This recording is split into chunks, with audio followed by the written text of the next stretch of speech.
Welcome to the adorable kitchen which we remodeled. You can see that we just put in these open shelving, which is very modern type. It's modern meets, not boho, like what is this? Cottage meets industrial. We just put in these shelvings, these open shelvings above the sink, so you can have plates here, cups here, just some type of open modern look.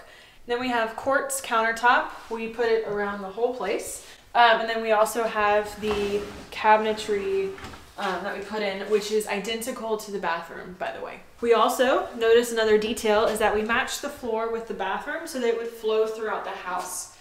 You'll also notice right behind the open shelves I talked about, we added shiplap. No, we did not purchase shiplap. We actually made it ourselves, kind of. We purchased 1/4-inch plywood, and then we cut it down so it would only be about 6 inches in width. So now you see it all the way up, and it's pretty much you put a quarter between the two, and then you get the shiplap look.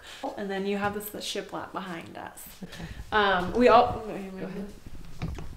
Since this is such a small space, again and again and again, I'm going to comment about details. We put the shiplap on this side of the sink as well. And then on the other side, we put shiplap over there as well, so that it could flow on both sides.